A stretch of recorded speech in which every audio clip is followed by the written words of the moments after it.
Peace and power to you. Came here to share.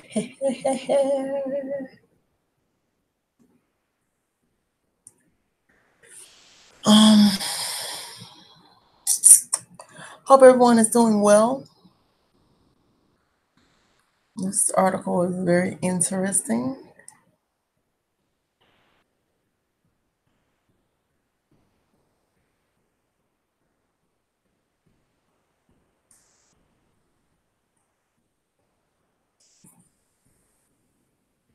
This is what's trending for people who aren't following the R. Kelly scandal. Um, the North Magnetic Pole is the wandering point on the surface of the Earth's northern hemisphere at which the planet's magnetic field. I remember maybe a month and a half ago. I think that was Fleur Braun had a guest on her show, and he was talking about how fast the pole is shifting. And the only place that I know that is warning their citizens is Russia. Only place I know. Everybody else is just pretty much into what they into.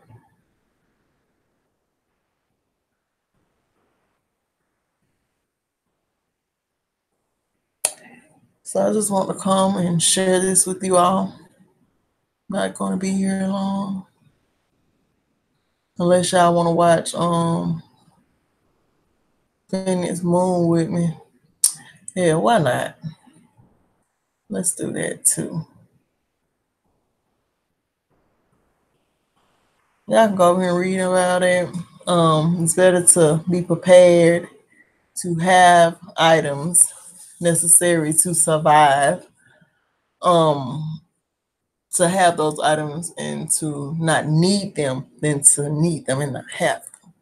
So make sure that you are taking the precautions necessary. A lot of people call this wormwood. A lot of people call what's Planet X. Is causing the GPS systems to be horribly off. And the reason why they can't update them is because of the government shutdown.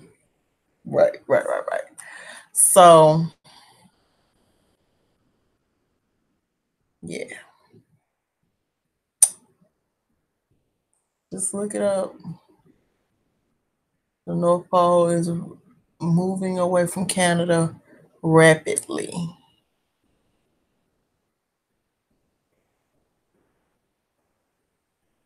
And it's being said from my research that it's actually the Earth restoring its original balance. So you shouldn't have any fears. Just get prepared. A lot of y'all sitting around worrying about the wrong shit.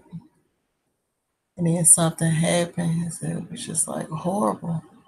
Because you spent the whole time worrying about the wrong shit. Yeah.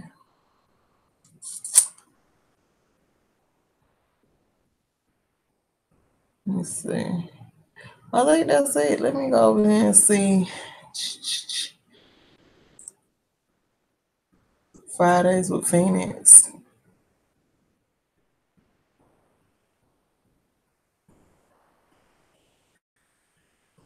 Let's set the reminder.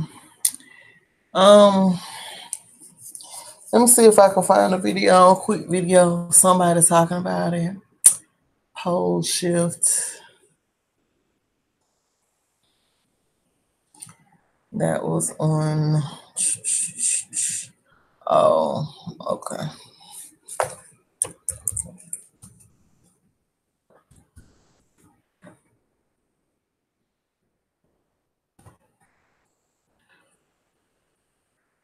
Okay, so these are the top stories.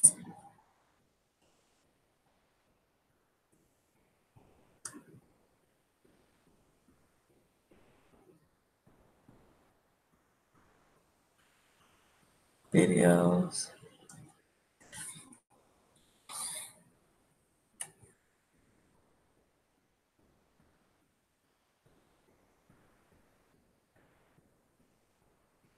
See, this person says a reversal.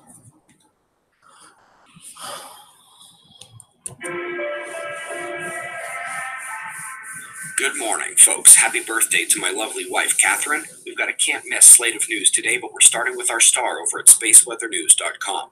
We're finding a very quiet sun with no sunspots and the solar flaring flat in minimum cycle expected range. You'll recall a coronal hole just turned out of view on the south, and we speculated it might miss Earth due to being so far south, and that's a sort of. We took a minimum intensity increase in the plasma stream, has caused a touch of instability in Earth's magnetosphere. We'll have eyes on that today while we know the coronal holes facing Earth now still have a couple days before their streams arrive. Let's go to the terrestrial weather.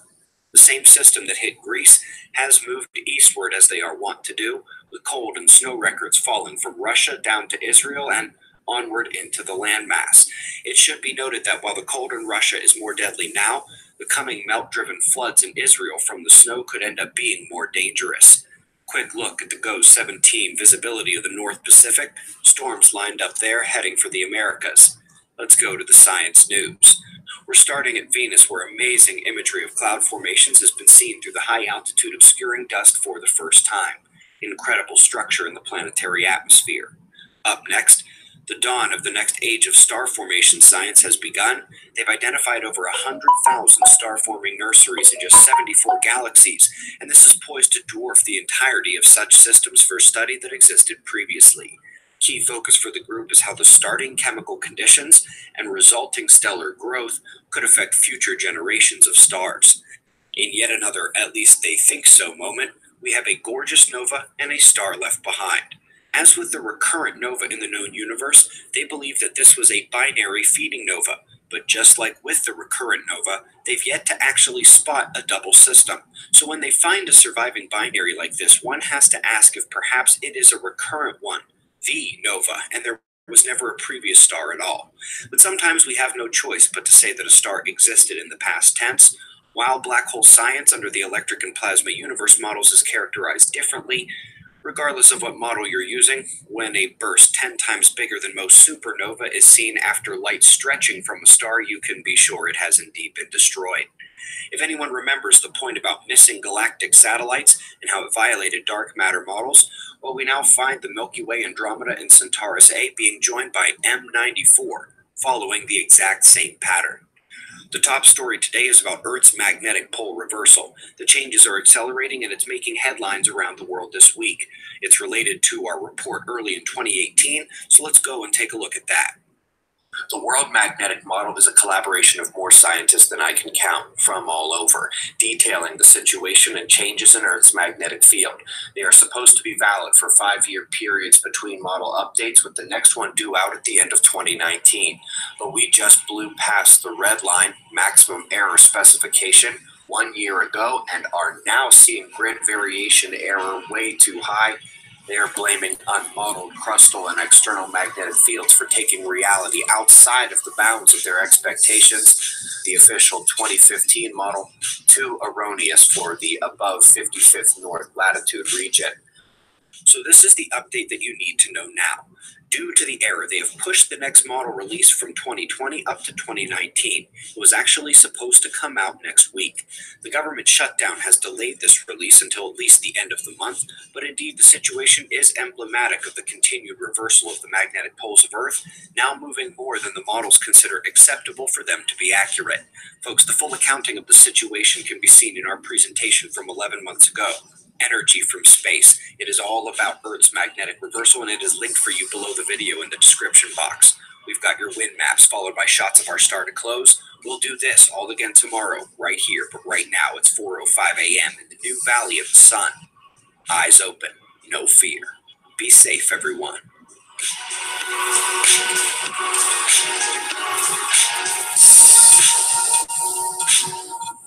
Hmm. Okay. Mm-mm.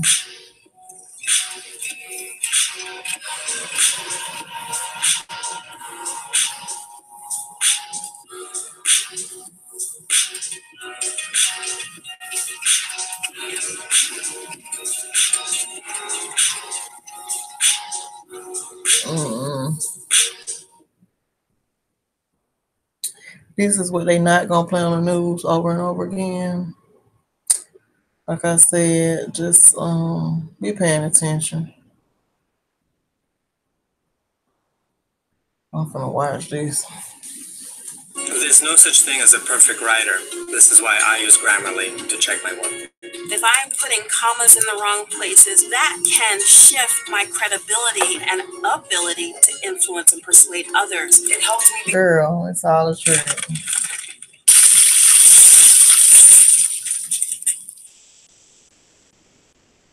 Hey everybody, Rich Barely Project. How the heck are you? I've had a lot of requests to discuss more information via the Adam and Eve story by Jan Thomas. It's a research essay that discusses multiple cataclysms that have taken place since pretty much the beginning of Earth, about 4.5 billion years ago. He even breaks down a Genesis version, 3 different Genesis patterns that go back to that point. However, with that said, that's for a whole other podcast. In this podcast, I want to share with you the discussion about how these cataclysms happen, what the effects are outside of the planet, up here, down in the hollow earth, if there is one. Just joking. But it actually talks about the inner core every several thousand years releasing this gray matter, which causes volcanoes, earthquakes, causes the tectonic plates to shift, tidal waves, just vicious winds, and most people under 10,000 feet elevation don't make it through this cataclysm, this reset. But what's fascinating in this research essay is the discussion of the timeline, and I want to share it with you in just a moment because there's a whole bunch of data. I would like to let you know real quick, this podcast is brought to you in part by Minds.com. That's a pretty cool name, right? Minds.com. This is an excellent social network platform that you can help build and get rewarded in doing so. I know there's a lot of very avid bloggers and people like to leave long and detailed comments in the comments section. If you want to get rewarded for your time in crypto coins, check out Minds.com. It is a cutting edge platform. Get in while you fit in. I mean, it's totally free. You sign up for free, you get involved with it, and then the sky's the limit. So check it out, Minds.com. You'll be glad you did. And I would like to go into this article now, into this, well, I shouldn't say article, it's more of a research essay. And here we go. The process of a cataclysm is known now. Look at the cross-section of the Earth inside the front cover. You'll see 2 molten layers. The orange one's the important one, and the thin molten layer about 60 miles thick, which is between 60 and 120 miles down. Below the surface of the Earth, the thick, deep molten layers starting at about 1,800 miles down at the bottom of the mantle and extending 1,300 miles deeper is the outer core. So, once again, we'll go back and take a look at this real quick. We just look at it. Now, both molten layers are liquid. However, the inner magnetic and electrical structure of the Earth makes the layers act as if they were near solid or plastic. As long as the magnetic and electrical structure maintains its orderliness, this old Earth keeps on rotating on its axis in a normal manner. The growing ice caps, Antarctica and Greenland, are not centered on Earth's axis, and because they rotate around the poles, are trying to swing down to the equator. The only way they could do it would be to pull the whole 60-mile thick shell around with them. Now, as long as the shallow molten layer stays plastic, the shell won't shift. But once every few thousand years, the magnetic and electrical orderliness inside the Earth is disrupted. How do you like that? It's disrupted, And the molten layer is allowed to act like a free liquid, which it was all the time anyway. It then serves as a lubricant. Hello, for the ice caps to pull the shell of the Earth around the inside. In a quarter to a half of a day, the poles move almost to the equator. This is discussing the cataclysm. And all hell lets loose. This is after that gray matter is released from the inner core. Now, what could cause this is a weakening magnetosphere and certain cosmic rays reaching the inner core, which then, because of the amount of buildup, whatever these, whether they're photons or cosmic energy, creates some type of blast inside of the core, which then causes all this, and it's describing it right now. So in a quarter to a half of the day, the poles move almost to the equator, and all hell lets loose. The atmosphere and oceans don't shift with the shell. They just keep on rotating west to east. And at the equator, that speed is 1,000 miles an hour. Can you imagine winds 1,000 miles an hour? That's insane. Now, it has to be normally to make one rotation per day. So while the shell shifts with the poles going towards the equator, the winds and oceans go eastward, blowing across the face of the earth with supersonic speeds, inundating continents with water miles deep. Now, what about the trigger? What's causing this? This is the most elusive piece of the whole puzzle. We couldn't rely on some supernatural explanation, like sometime happenings in the heaven of a vague character, which actually violated the laws of nature. No, it had to be something natural, a part of nature's ordinary structure, which actually disrupts the Earth's inner electrical and magnetic structure whenever it happens. So let's look at the electric universe, and let's look at these plasma currents. Now also, some very important information that I'm going to share here in just a little bit. I'm going to have Diamond from Oppenheimer Ranch and Lee Wilbarger. These are a couple of experts in the grand solar minimum field, the electric universe. Well, there is an incredible article that came out by Valentina Zarkova, and we're going to be discussing the very frightening statistics that she pulled up, where it looks like the sun and the magnetosphere is going to be so out of whack by 2030 that not only is solar cycle 25 going to be the least activity we've seen in the sun in recorded history, but it's going to be 80% lower than cycle 24, which is lower than anything we've seen in about 1,000 years. Does that make sense? I probably didn't say that the smoothest way, so make sure to join us in about 35 minutes. So now, if you don't get to watch us live, just watch the podcast. But what's interesting, I'll leave a link in the video description box. So here's where it gets interesting. Here's another reason I think that this weakening magnetosphere is another key factor to this reset that happens every several thousand years.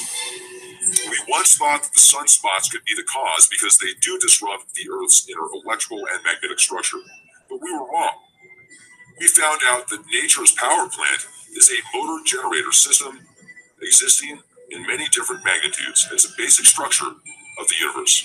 The energy structure of an atom is identical to a rotating planet. Talking about this the other day. To a blue-white star, to a galaxy, to a supergalaxy, to all levels of supergalaxies, including a universe, and even more.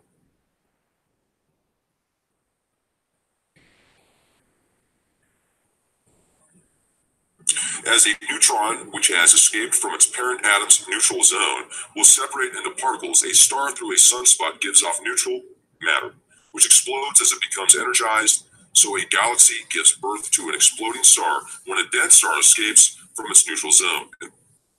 I use Grammarly Okay. every time I So, type on my computer. basically, Details are important. if you have small children, you should always have extra food on hand. You should always have life jackets, floaties. These are things you should always have on hand, just in case. Like I said, it's better to need it. It's better to not need it and have it than to have it and not need it. Wrong. It's better to have it and not need it than to need it and not have it. All right, y'all. So I'm gonna see what's going on over here.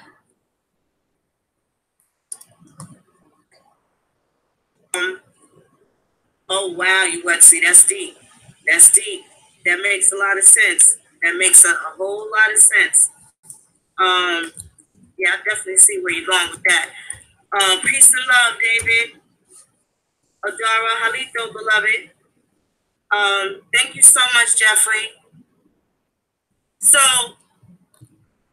Now, the reason why it's important, because some people, your ancestors may have appeared to just disappear, particularly if they were in Maryland, Virginia, Georgia, Mississippi, New York, New Jersey, Pennsylvania, also Connecticut.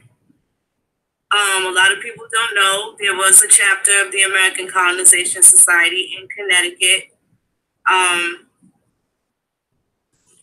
So when you're looking at these records and you see that your ancestors disappeared, you want to check, especially Maryland has a lot of records. I know we speak about Virginia and like North Carolina and, you know, certainly the New England colonies, Rhode Island, Massachusetts, Vermont, you know, New Hampshire, New York, having a plethora of records, okay, and availability.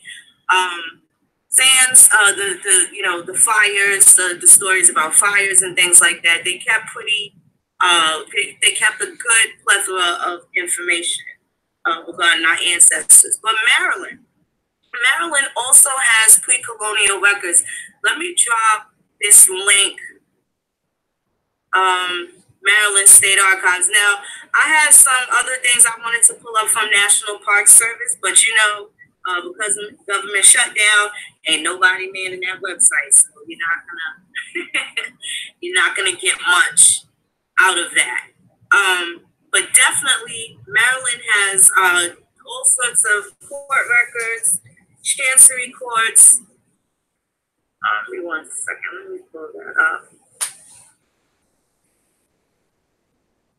Show y'all what's going on in Maryland.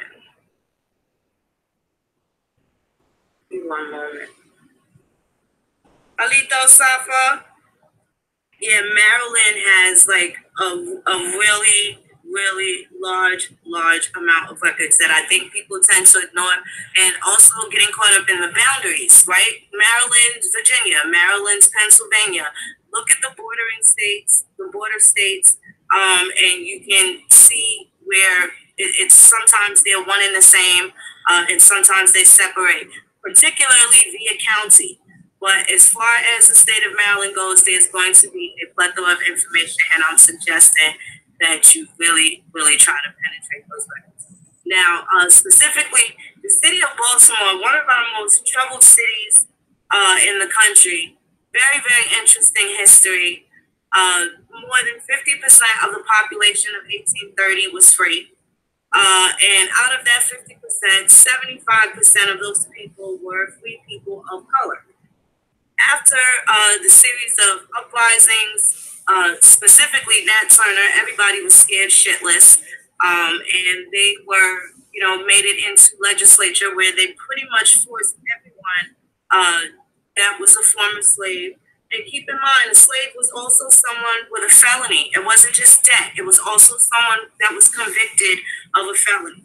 Doesn't necessarily mean they're guilty. We know that today. There's plenty of people that have been convicted of felonies and they were not guilty of the crimes that they were convicted of, right? So the same thing, there's nothing new under the sun. The same thing was happening, that happens now, was happening then. It was all commercial activity. So, hi, Chief Warrior. It was Eric. What's up, beloved?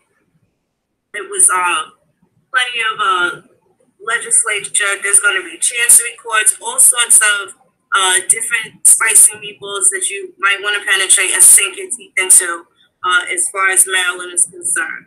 Particularly if you have any ancestors that were into the clergy and, you know, they became ministers or pastors, reverends, what have you, men of the cloth, whatever you want to call it.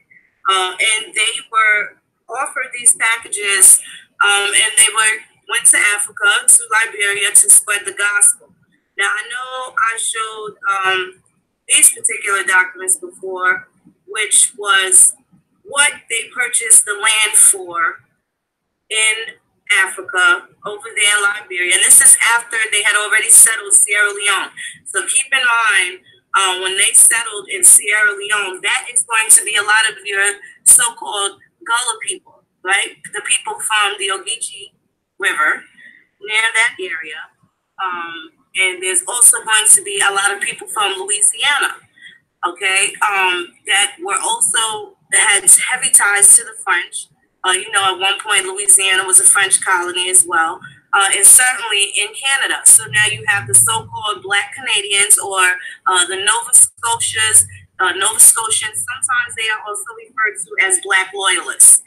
And they went to Sierra Leone as early as 1780. So after the Revolutionary War, and even throughout their patronage in the Revolutionary War, they still, wind up immigrating for one reason or another. And it took them a really long time, to get acclimated. Who knows? They're really not settled. You still have those ties over there. Some people actually still have those ties over there. And it's important that you find out. When you have those instances where there are people who think that they are natural to Sierra Leone and their last names are very similar to ours, Johnson, Jackson, Williams, West, they don't have any of those, other names, or let's say Portuguese influence names, French influence names. They totally have the same names that we have. It is important to find out if those are some of your kinfolk. 90% of them are pretty much American Indians. Okay, they have a bunch of letters in the repository that you might want to read too. Maryland has a plethora of records, so and you'll be available. So if you're in that area, make an appointment. Go sit down there at the archives and sort through the documents. With the old crinkly paper, where you should probably have white gloves, and maybe they don't let you bring your cell phone or take copies. Okay, those are the kind of rooms that you want to sit in. At this point, especially doing some, good old forensic research on specific matters, just for not only the strengthening of arguments, but also to prove that torts have been committed. The American Colonization Society was not a federal agency, so there are so many different documents that give you very, very concrete context clues that they couldn't get everybody to go over there. So it was not for everybody. And this was a thing where it was like a coercion, if you will, to sign these contracts. Because by 1852, shortly after they became a republic, in order for them to immigrate to Africa, to Liberia, they had to fill out applications. So if these were people that couldn't read and were slaves, what the hell would they need? And that's where they belonged. If they were going home, what the hell would they need an application for? Let me pull up one of the copies of the application. I'm also going to go over this damn document, because you never hear the pamphlets speaking about King Peter. You never hear them speaking about any of the kings that sold those tracts of lands and how they used anglicized, or more familiar terms, Christianized names. There could be no King Peter in the middle of Africa. You would think that they would have an African name, Ubuntu, or whatever it is that, people in those regions are generally named as indicative to their culture and their heritage. They don't, and even to this day, the natural inhabitants have names that are attached to specific regions and specific countries. And even they have a migration pattern. As they've indicated, we got dope people. Safa's in the chat too. Safa has done such a great job. Shout out at Carverism on Instagram.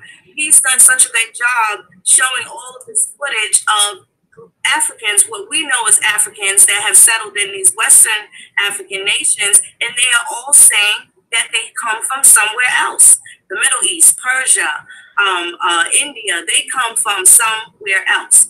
There are a plethora of documentaries and literature, even in modern day, that tell you that Liberia is full of strangers, people from all different places. And why did they go there? This was the first democratic republic, if that makes any damn sense. But this was the first democratic republic on the entire continent. Okay, so you definitely want to check these out. Let me show you this. These are one of the examples of the applications. Do a screen share of the applications that they had them filling out, and this is circa 1852, I believe this says. Let me see if I can blow this up so you guys can see it. I'm going to drop the link. And this is going to be your list of immigrants. Look at these names: Humphrey, Joseph. You know, they don't have those African names. You have someone here named America. Now, I know it might be blurry. So what I'm going to do is drop the link in the chat for you guys. Get them. Second. I have a video I want to show you guys. On the shores of Atlantic, 5,000 miles from America. Oh, give me 1 second. Let me drop this link. Here it is right here. And, you know, like I was saying, it's really important that we stay on top of who our ancestors are. This is also going to be part of how, you know, you collect your redress the grievances. You look into the contracts that were signed, you can totally see that they were coerced. They could not get everybody to submit. So in total, you have approximately 15,000 people that actually went to Liberia. Now, when they went to Liberia, most of them died within the first, 5 years. So that population is really, really small. If you've ever seen the Liberian flag, it looks just like the American flag with 1 star and a few more stripes.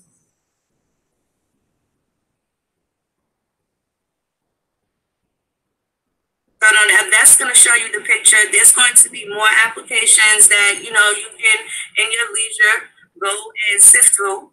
You know what I'm saying? Sometimes you need to, these are things that you should be doing when you're taking a break and you get kind of frustrated with your genealogy. Peace, Brandon Rogers, with your genealogy. Okay, Safa, that's deep right there. The Chamanuka Shana from South Africa originated from Persia, which is modern day Iran. Right, and then you see the Lagos, Senegal, or originated in India. The Mandinka from the Mali Empire, which is the Senegambia region, originated in Arabia. See, that's deep right there. That's deep right there. That's deep right there. And you don't hear a lot of people talking about that. They'll just say, you know, that everybody's African, but they don't have the pertinent information. They don't have the historical drop of the tangible bloodline relatives. So you see the difference in contrast in how the Aboriginal is more concerned with being able to actually prove lineage and attach ourselves to this land or any land for that matter, representative of who we are and who we descend from. So there is nothing to hide, right?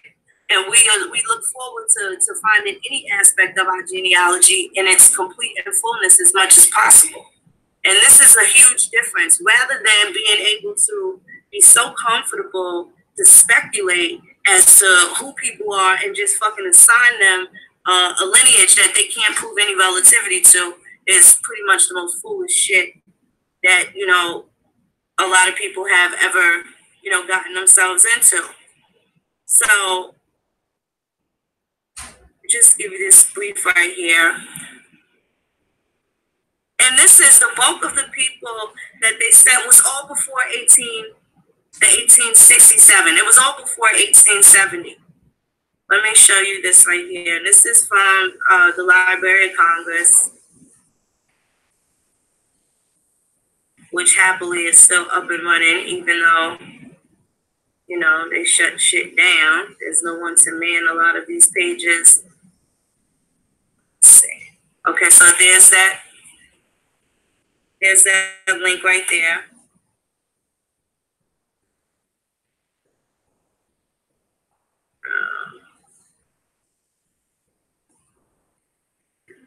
Okay, so let me do this screen share.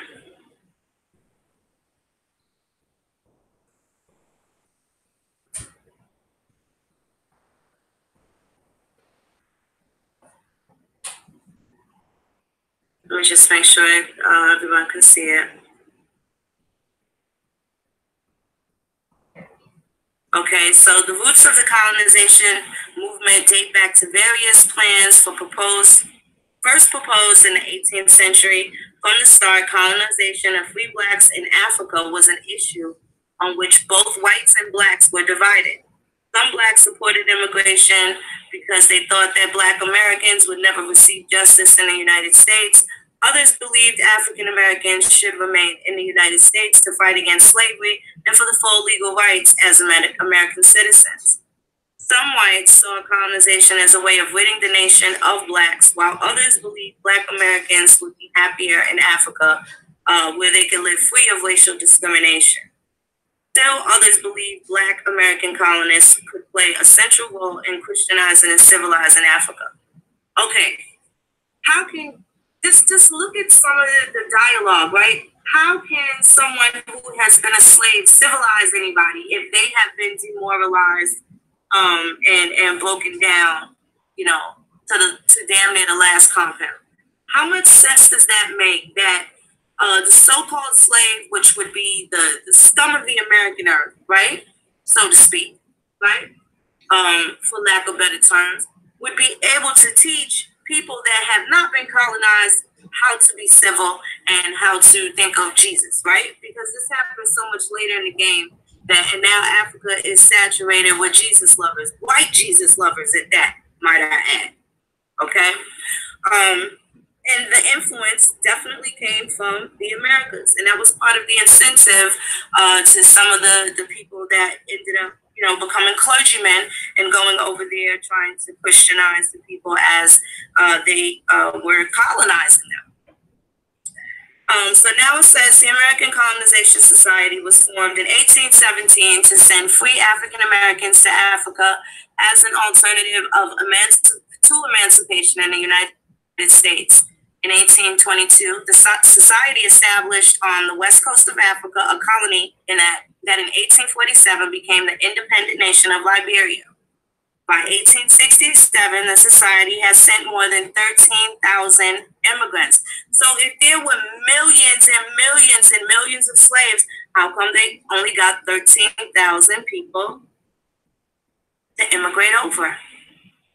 The numbers don't add up. The numbers don't add up at all.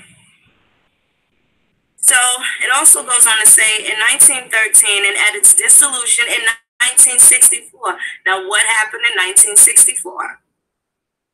The Civil Rights Act for voters registration, right? The Civil Rights Act was passed where allowed who to vote? Because it names the people that it's saying are able to vote in that particular act of 1964, and it also says Indians, similar to the, the Civil Rights Act of 1968, also known as the Fair Housing Act, rights of Indians.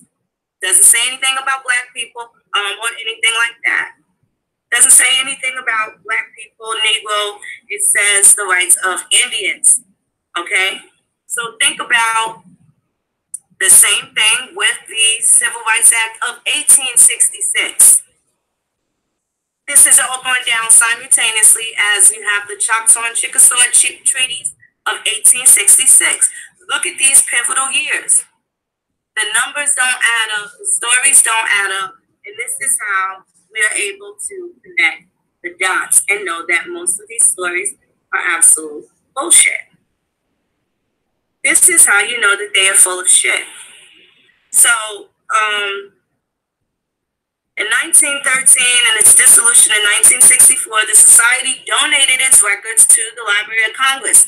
Again, I've told you guys before, a lot of this information is donated to the Library of Congress. It's not just that, someone was holding on to George Washington's diary and they were mandated to hand it over to the Library of Congress. People have to donate it.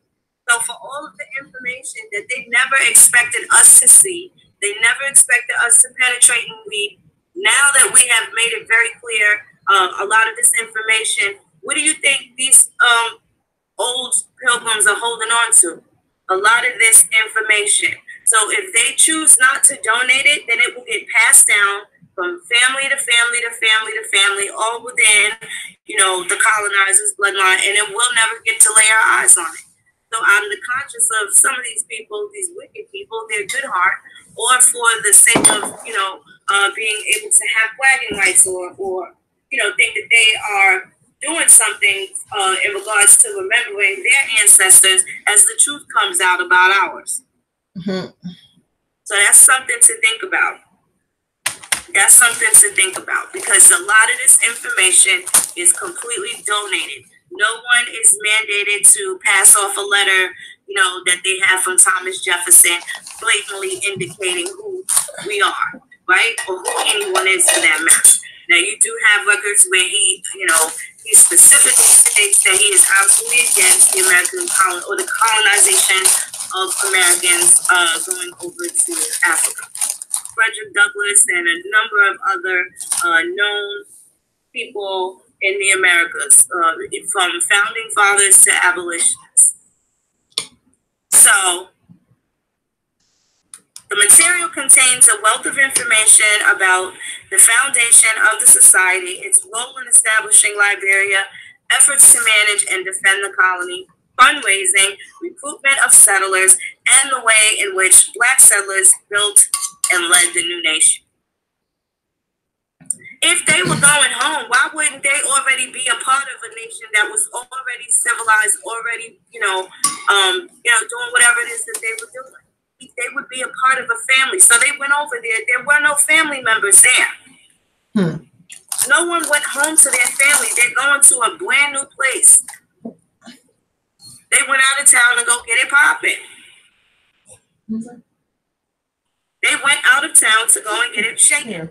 So that's also something that you want to think about. That'll disprove a lot of this. Let me show you again where they purchased the land. That land was purchased. And look at what it was purchased for.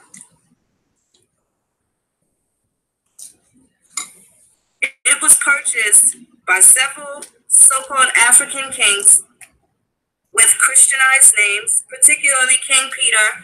I challenged Pan-Africans quite some time ago in Final Battle, back in sometime last year, maybe even 2017. I challenged them to tell me who King Peter was. If they were able to translate and find King Peter's so-called African name, how now some of us are able to take your average name, John Jones, and we know that is his Christian name, and his Aboriginal or indigenous name was Pawonsa. You understand what I'm saying? So there would still have to be something indicative of their culture over there, and damn sure it wouldn't be King Peter. So let me show. And so what they agreed to sell the land in return for 500 bars of tobacco, 3 barrels of rum, 5 casks of powder, 5 umbrellas, 10 iron posts, and 10 pairs of fucking shoes. Let me show you this. 10 pairs of shoes.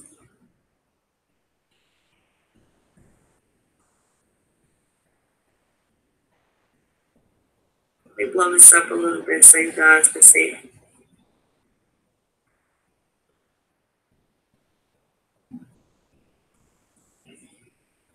Second. Set to this and blow it up a little more. Let's see. Center it a little. Jehudi Ashman envisioned an American empire in Africa during 1825 and 1826. Ashman took steps to lease, annex, or buy tribal lands along the coast on the major rivers leading inland. Like his predecessor, Lieutenant Robert Stockton, who in 1821 persuaded African King Peter to sell Cape Monserrato by pointing a pistol at his head. Ashman was prepared to use force to extend the colony's territory.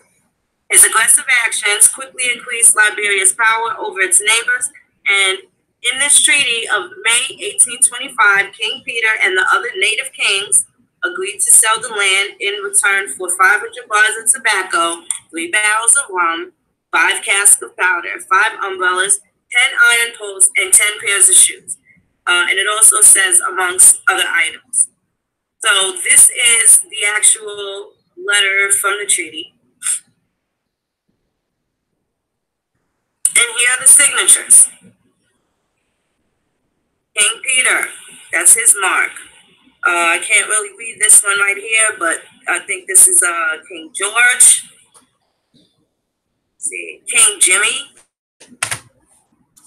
There is one name here that is not really clear, but the rest of the names you can totally see.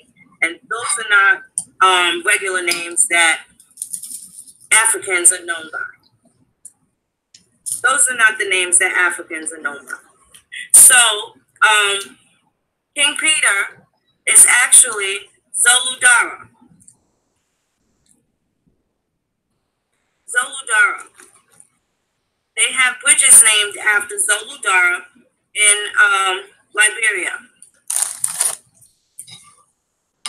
I have been waiting for a very long time for the Pan-Africans to have something to say about Zulu Dara. Never have you heard anything.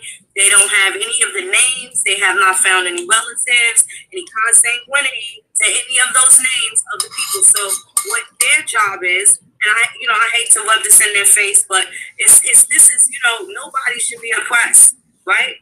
Nobody should be oppressed. What their job should be is to actually find out. Okay, so I gave you King Peter that sold Cape Monserrato. Okay, so now you should be able to attach yourself to a kingdom in that area, or some of the known people that have been there since time immemorial, and they know that they are not missing any fucking body that was just returning home by selling the land that would have already been theirs if that had been where they're from. Keep in mind, after 1808, there was no imported slaves from Africa into the United States. So here it is in 1825, 1821, 1826. That would be, so if you figure the last people got on a boat in 1807, they weren't gone from home that long. So how come when they went over there, they got sick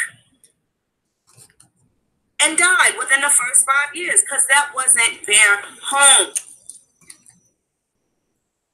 You would not have to persuade anyone to open up their doors for their fucking people. You just wouldn't. That doesn't make any sense. Doesn't make any sense. And logically, people don't deal with that kind of information in that way.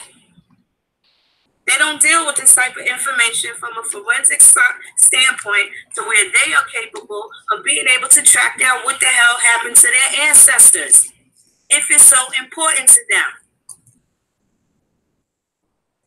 So, also, now I'm going to give you the name of the journal that you can find the actual treaty in. And this is going to be the African Repository and Colonial Journal. That's volume 1. June 4th of 1825, and that's going to be on page 129. It's going to be on page 129. So, again, and those are going to be rare books and special collections, so you're going to have to make an appointment, at the Thomas Jefferson Building in Washington, D.C., if you are interested in going to check out some of those texts. And their hours are weekdays, Monday through Friday, 8:30 a.m. to 5 p.m. Now, if you want to go there, you will have to request the book, and the final book requests are at 4:15. They're closed on Saturdays and Sundays, and they're also going to be closed on federal holidays, of course. Alito Yashawn, what's up? Hi, Kim Lace. Hey, beloved. Hey, T-Day Kim. What's happening, beloved? So,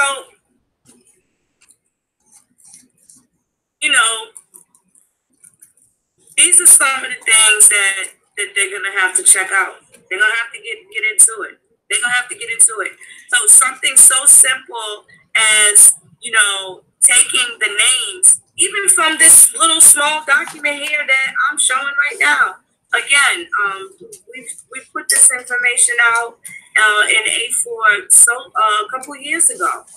I went down the Liberia Road along with a couple of others. So, their job at this point would be to track down these people, track down these names. So if King Peter is Zoludara, who are these other gentlemen here that have these anglicized names? What parcels of land did they sell to the American Colonization Society? What wars broke out as a result of the new people that moved in and mixed in with certain distinguished tribes over there in these areas? Those are where people would more than likely find their relations. However, as indicated by 23andMe, and some of our top scholars in A4, Dr. Fatu Diarra, among many others, have also indicated that none of these things are lighting up. Even though it's telling you are 98% African, none of these places, these nations, these people, these would be the relatives. Somewhere down the line, there's got to be somebody that's related to a King Peter, if that's the case, to support the claim of the Pan-African. And that's just in this portion. So now, Cape Monserrato, then you definitely know that you have Maryland and Liberia. Let me play some clips from this dope-ass show. This is a newscast, I believe, or some sort of to that effect. Give me 1 second. And let me just play a little snippet of this.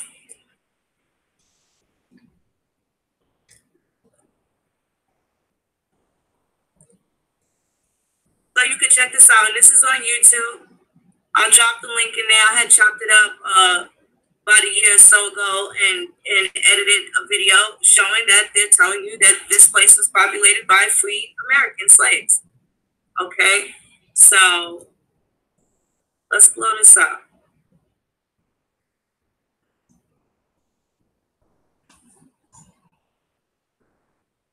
When the first Americans arrived, thanks to British traders sailing Africa's coast. Early documents from those days can still be found tucked away at the Maryland Historical Society. Among them, a handwritten letter sent from Africa in 1836. Settler Eliza Jane Wilson wrote to her father in Nance County. My dear father, you will see by this letter that I have arrived safe and in good health. Here I can enjoy myself and come and go when I please, and there is no one to trouble or trample on me. I don't say you will be rich, but if you want liberty, I say come. By their optimism, Eliza Wilson would die of disease 5 years after her arrival in Africa. Early settlers faced hunger, illness, and tension in neighboring tribes. In 1834, Joshua Stewart wrote in despair to his wife and boy. He was ready to return to America. He called. Oh, I am sorry. Yes. Sorry that I ever came to this country. I will sell myself for a slave for the sake of getting home once more. Shocking as that letter sounds today, historian Henry Ward says it's not surprising. Those were difficult times. Some people got sick and died on the ship, not other than my ration. And when they finally arrived, some even decided she got attacked by Malay. It was a dangerous thing, but in the end, they knew that the end would justify that thing. So I'm gonna stop right there. Y'all go definitely watch that on your, in your leisure. Sorry. We dropped the link in the chat. Oh. So y'all can watch that at your leisure. And that's not the right one. Excuse me. Let me get back and grab that for you.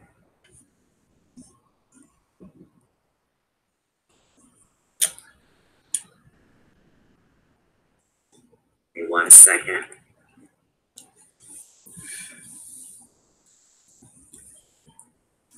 Okay, there it is. So here's the link to that video. Definitely check it out at your leisure. It's very interesting.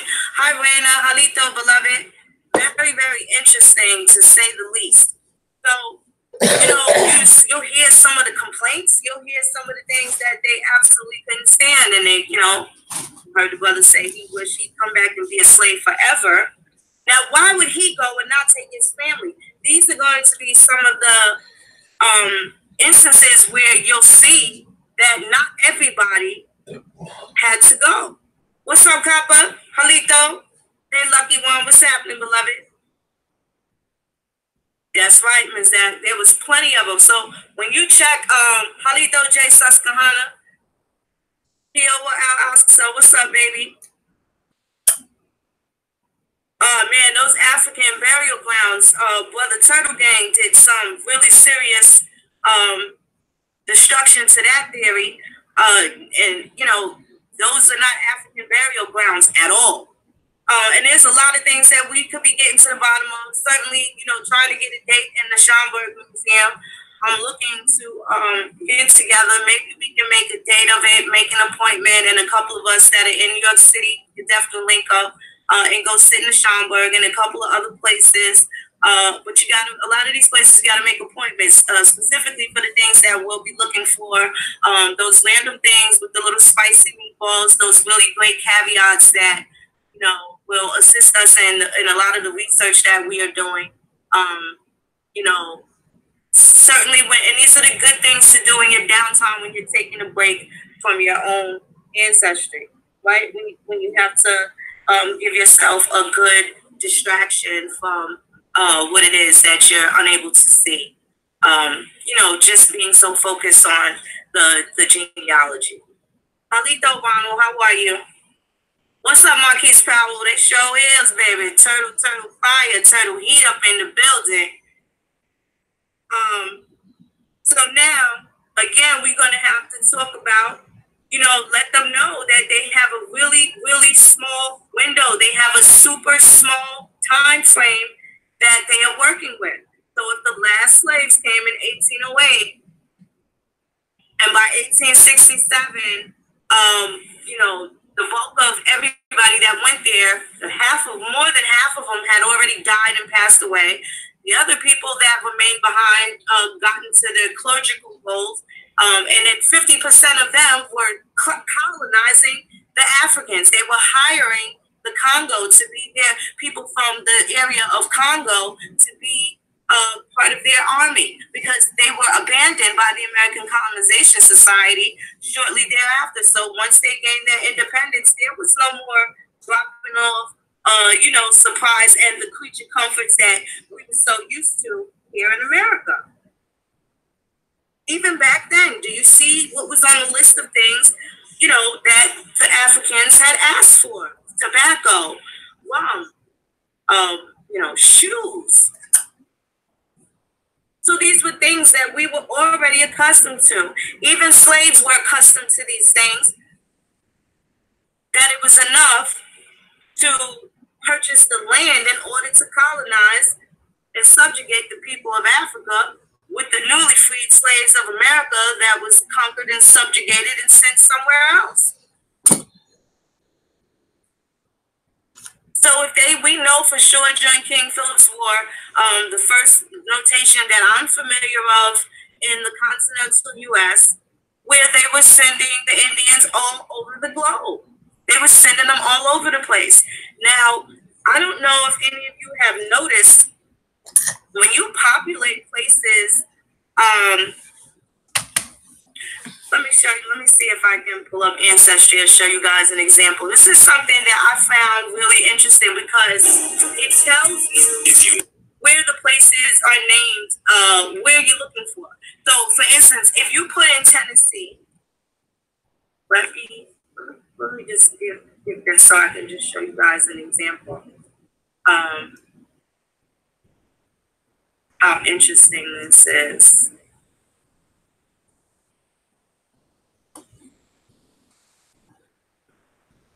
Let's see. Okay, so let me do this screen share. One moment. Okay, so look. Let's put in John Robinson. Put in the year 100. go to put in Tennessee, you have a Tennessee, Texas, a Tennessee, Oregon, Tennessee, Australia. Why would they have a Tennessee in Australia? And we know for sure that Tennessee is an American indigenous name of a people, the Tennessees, which are Cherokee descent. Why would they have a Tennessee in Western Australia? My guess, my educated guess or hypothesis would strongly suggest that some of these people were certainly sent to Australia. Now, this is what makes it interesting. This is what makes it interesting. What would be the reason for that? What would be the reason for that? So when you are even putting in certain places and you don't put in a city, look at how many other places in foreign lands are named after these places and check out the history there. I bet once if I spent some time certainly looking into the history of Tennessee, Australia, I'm pretty sure I'm going to get some indications and some hints that they sent some Indians over there.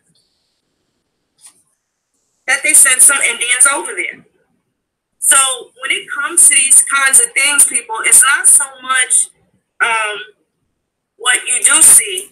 It's going to be what you don't see. And what you don't see is a lot of this shit making sense. Got to make logical sense out of it. And these are going to be things that help strengthen your argument, especially when they pop that West African shit. Because even if it came down to it, the Indian would be able to prove that their folks got sent over there by way of the Americas. So that would still make them what? Indians. Or of Indian descent at this point, because they've been there 5, 6, 7, 8 generations at this point. But who do they descend from? Indians.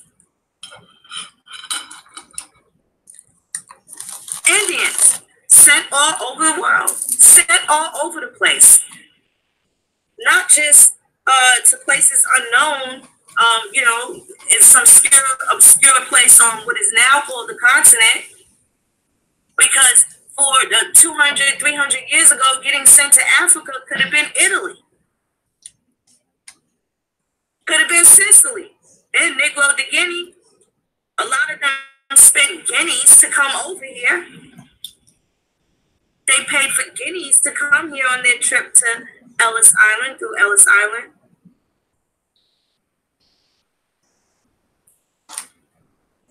And in those instances, what names do you find that these people now have? They now have American names that match who? Your ancestors. Your ancestors. So when it comes down to fighting the people at the end of the video game, never mind these small fries, these small bowls of fufu, never mind them. When it comes time to deal with, the final boss at the end of the video game, the question is going to be to them, how are they related? There's no German, French, Spanish women coming over here to Beulah May Jackson. So many people have a lot of things that they're going to have to fucking answer to. There's going to be so many things that people have to answer to. And they're not going to have the answers because they have not studied. They got so busy, so caught up in this lie that they've been projecting, that they are not prepared for the things that we have walked through and seen with our own eyes. They're not prepared. They're not prepared. So that's going to end up being a huge problem. It's going to be a huge problem, not for us, because our argument is never going to change, because we are dealing with consanguinity. These these are some of the things that are going to strengthen your strong points when it comes down to talking to your family, when it comes down to making sense out of nonsense and all of the lies and shit that they've told, when it comes down to having these conversations with these pan fights, with these Native Americans, there's just some shit that they are never going to be able to answer correctly. They're not going to be able to place you on the scene of the continent. They're not going to be able to do it. Don't let them drag you across the fucking Atlantic with nonsense. Just so that they can, make you be attached to some shit that ain't got nothing to do with you. Don't let them drag you off the continent. So now there's also going to be an issue with the arguments with the Israelites, because their whole Deuteronomy shit is shattered. So if the Bible was written with excerpts of information stolen from the Algonquins, which were the first the first contact people that the colonizers met originally in, New England, right? And also here in Jamestown in Virginia, right? King James was responsible for the Bible, and we absolutely know that they were definitely interacting with the Indians, most of which who we are related to. So that whole story meant that they were sending our folks from here to somewhere the fuck else. If you want to make it make sense, not the other way around. Because it's dumb as hell to say, oh, we left Africa with chains around our neck and came to America, but then you're saying you're not African. So there's some part that's not being unlocked by the ancestors because you're dealing with the dogma. And by using those ideologies, it's a fucking mistake because it still does not identify you. It does not identify your tribe. It does not identify a non-fictional people that you can prove consanguinity relativity to. Ain't nobody gonna be able to prove they related to Jacob, Isaac, Simeon, Simon, Raphael, or whoever the hell they are. Benjamin, Gad, and all that crazy shit. That shit can't work. It's not gonna work. There's no way you are going to be able to prove that. You are not going to be able to prove that you are a Gadite. And initially, what they have done by utilizing these images of the people of color to be representative of the 12 tribes, you fucking still inserted the Mongoloid. You didn't insert us as far as being Gad. Everybody else had a fucking Afro except the Gadites, right? Oh, they were the Native Americans. And look at how many Israelites embrace the fucking Native Americans, and they don't give a fuck about you. They don't care nothing about the American Indian. And I'm sure during this last year when they've been so condescending, disrespectful, full of antipathy, and you have your 750s, which includes your $2.50 cheap coat pan fries with their disrespectful ass, and not one ancestor to prove that they are who they say they are. Not one ancestor of yours that they can prove that you are who they say you are.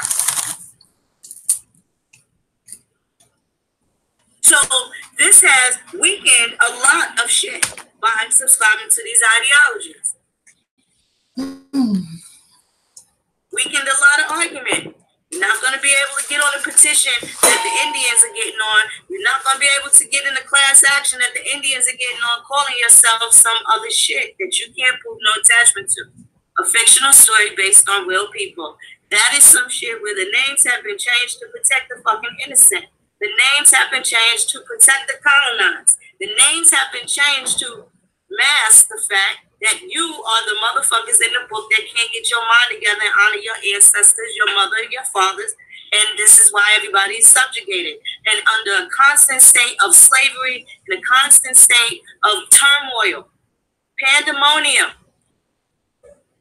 The most precious people on the earth. So take the story, but take out the fucking dogma. And definitely take out those bullshit names that they do in that book to mask who the fuck you're talking about.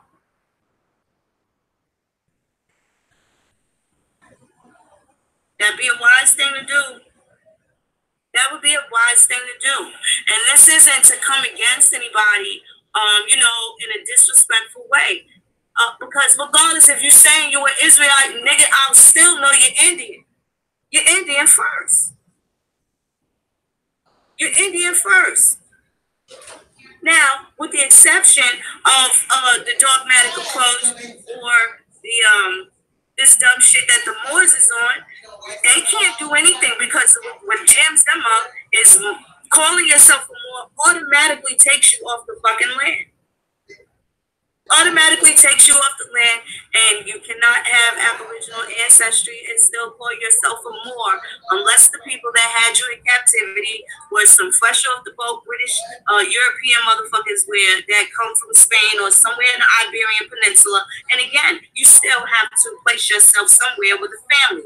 And these Moors don't have names like Aladdin and Muhammad. Those names did not travel with them across the ocean to the Americas. Those names came during the Nation of Islam. Those names came during Elijah Muhammad. Those names came very far after, during the Noble Drew Ali days. They were not names that you had prior to this time of accepting these dogmatic approaches. And that's for whoever's grandparents and great-grandparents were into these types of activities and things. So there's just gonna be some shit to talk about. There's gonna be a lot of things to talk about. Excuse me, give me 1 second. Let me go and get myself a bottle of water. One moment, guys.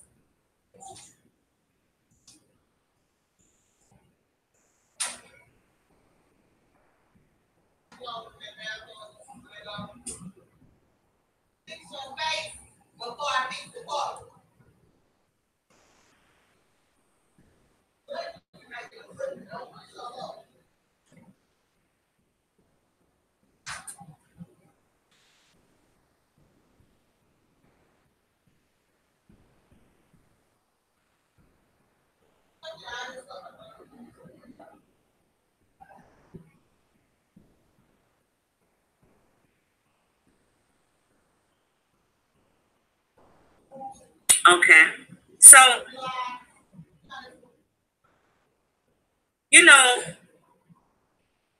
hey Danielle, Halito beloved, what's up Danielle?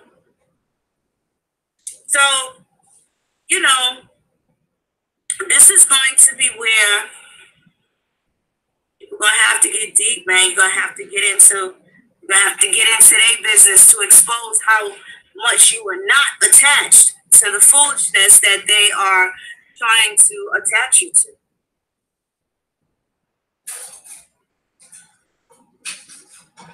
So they don't have any of these names. They don't have any ancestors with any of these names. And that's some real crazy shit. You still gotta have some sort of relativity, and they are having a hard time doing that. They're even having a hard time, or it's just perhaps it's just a great deflection. Because if you ask them, who you are related to, they take great fucking offense to that, and then they just cling to the DNA. They just cling to the DNA, and that seems to suit them fine. And they pretty much stand on that particular argument. And they seem to be fucking comfortable with that. They won't take that fight to the Pilgrims, though. They definitely won't do that. They won't do that. They don't take that argument to the Pilgrims. They will, I think the shit just got completely yanked from the internet. Because I was looking for, I saw it long ago. I have not been able to locate it. One of my main computers is in California, and I stopped lugging both of them back and forth with me. So, and I know I have downloaded it, and if you look at this shit, it really makes no sense. Now, this is something, let me pull this up too, because I'm also so sick of this shit that they're speaking about, and they really don't know what it is that they're talking about. Really have no clue as to what they're talking about. Let me pull up something real special for y'all. Hold on 1 second. some of these Africans, they ain't brought this shit out yet. And I'm just sitting there like, damn. And we ask them that all the time just to call their bluff and, kind of to throw a quick jab to make them think. But they get so belligerent, but it's something so simple that if this is what it is that they're saying that they are, they should be able to locate these expeditiously. So hold on one second while I grab this little special treat, this little spicy meatball that they've been missing for years.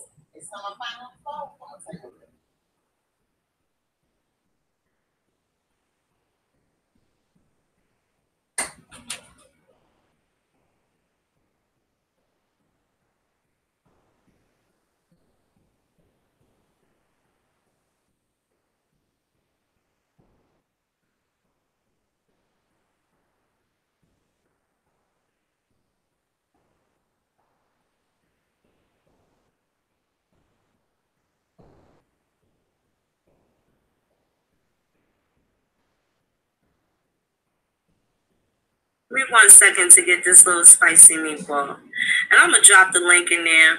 I'm going to drop the link in there just so, they can get a fucking grip because...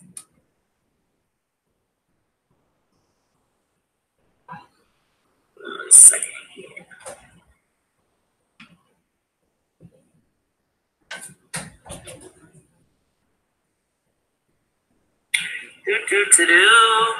One second.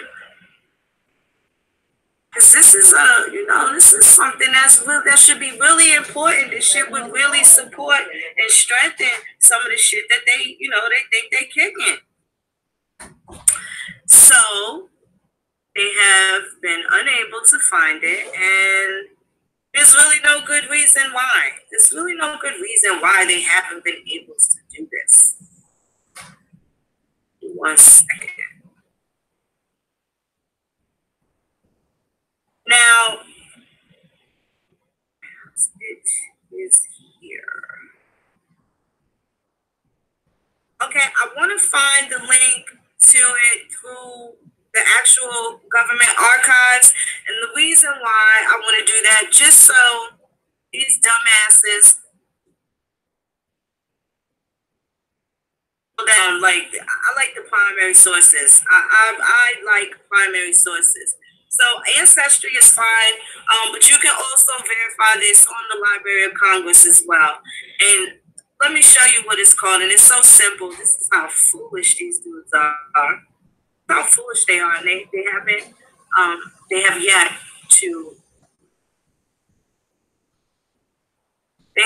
to pull this off.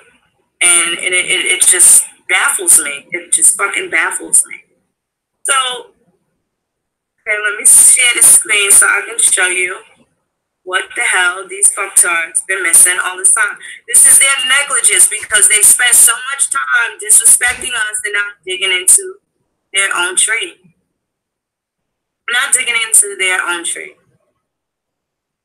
Not really sure why they have opted out of doing so, but yes, they have opted out in doing so. Now, let me see if you guys can see that. This is the U.S. Southeast Postwise Inward and Outward Slave Manifest.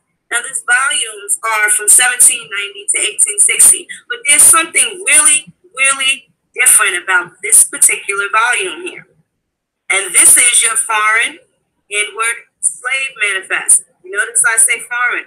So all of the slave ships, and the reason why they are unable to find them is because the slave ships only did the intra-American slavery. That was the slave trade that took place here in the Americas. So for the short-lived African slaves that have come here, this is from this short-ass window, 1789 to 1798. Now,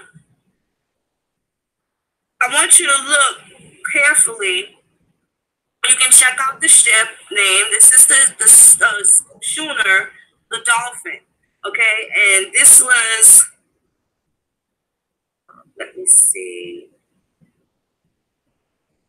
Now this was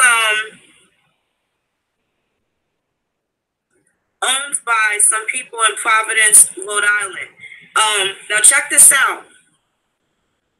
This is actually a place called Goree.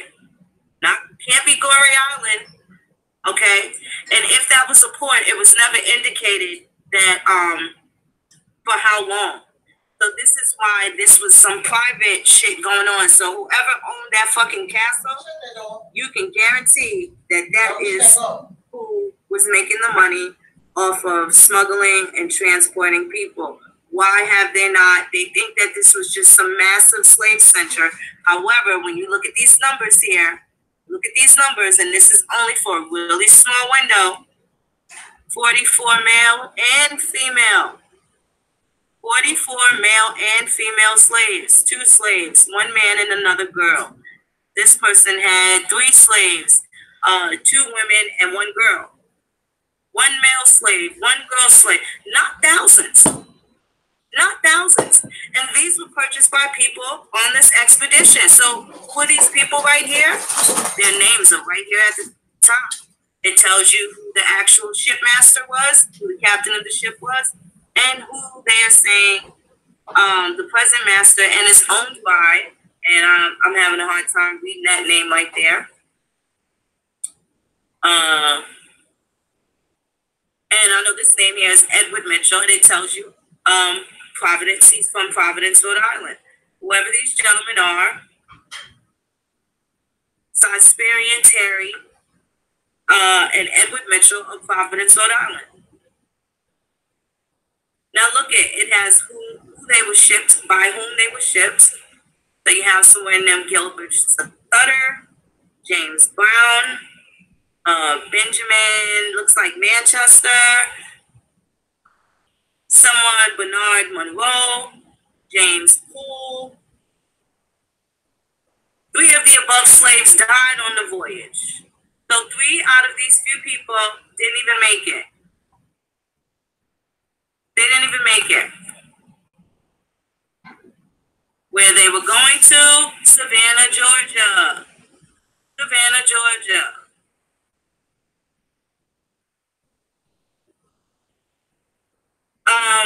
Now it says that, what is this? The ship stores. I can't read this right here. I don't even have my glasses on. Now they have other products on here. Okay, they have pork and about 5 gallons of rum and some bread that they were also shipping here. Now I don't know if that was to accompany them on their journey.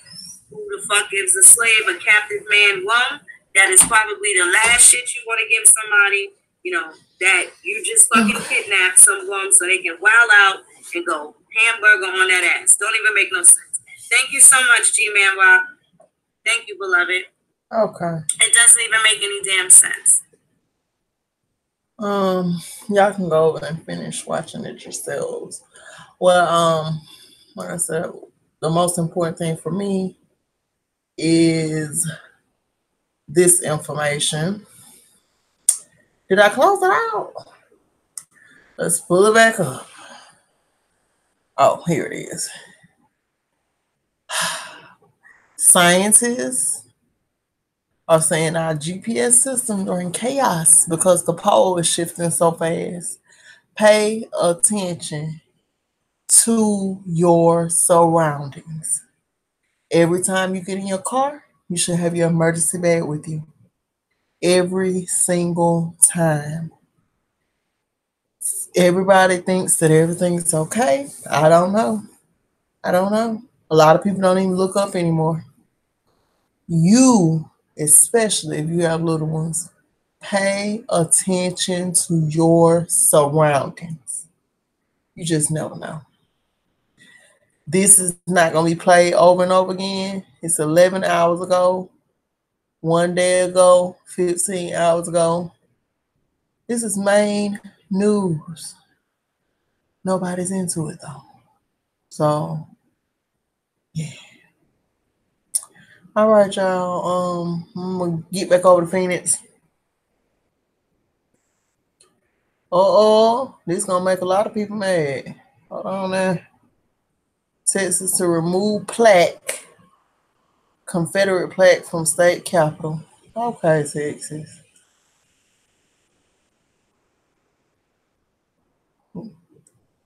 Ooh, they're gonna ruffle some feathers, child. All right, let's go back.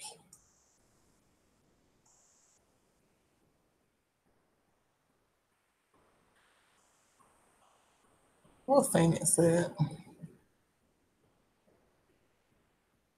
These are pages that she just shared with us. Is this me? Yep, that's me. Where is she at? Nope. Oh, over here. Sorry. Doing, ta-da! They fucking haven't been able to do it. This paper's been greatly mutilated, but there is nothing else here anyway to see. There are no other people. Even the column has been preserved. Except this small portion here, but there was no one else on, to the left of this column. But you can see a great deal of this particular document has been destroyed, basically weathered throughout time. However, you have 62. Shit. Now that says something else.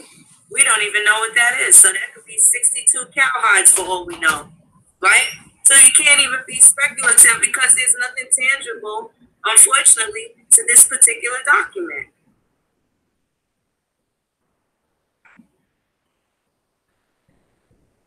So now there's this place. This is one of the interesting ones that I noticed before. There is this place that is never mentioned, and the name of this, hi Angel Spells, and the name of this place in Africa where they were getting some of these so-called slaves from, Bandawana. Never hear them speak of it. You never hear them speak of this particular place, this particular port. Now go back and cross-reference some of these documents with slavery.org and what it is that they're saying for the amount of people during this particular time. And this time frame, again, is a really small window from 1789 to 1798. What happened in those years? The close of the Barbary Wars. So who are these people? Are they captures from the ancient Berbers? Don't necessarily have to be people from Congo. Don't necessarily have to be people from these other nations where they try to assign people to. First of all, Zaire is going off the goddamn map. Zaire is going off the goddamn map. So there are people that have birth certificates from just as short as 20, 30 years ago, even up into the 80s, where Zaire was still an actual place. It would say Zaire, it wouldn't say Congo or the Democratic Republic of Congo.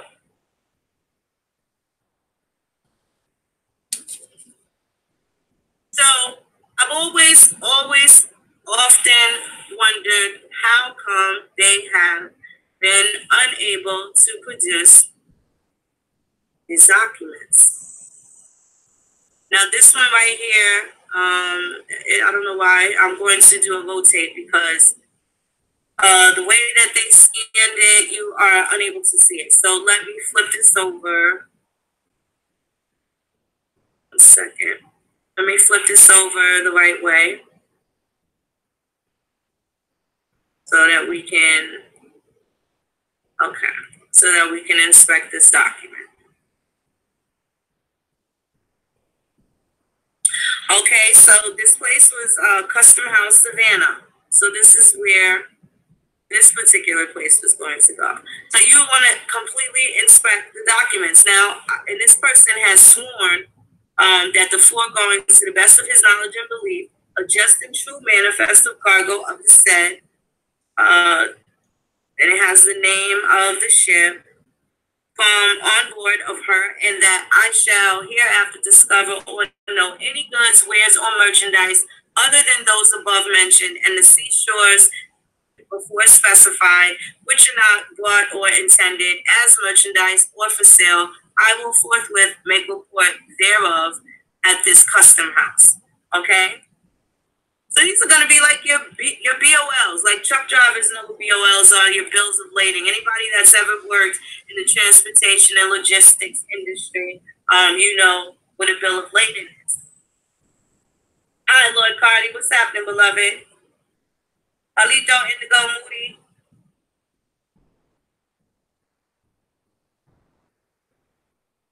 Alito, Lacey Roll. So now this document here, this is different because it's telling you that these particular people, they're 61. Now this time it calls them Negroes. And they are on their way to Savannah. So now we've been through several documents, and you notice we haven't got anywhere to South Carolina, right? Because there were more exports from South Carolina than there were imports.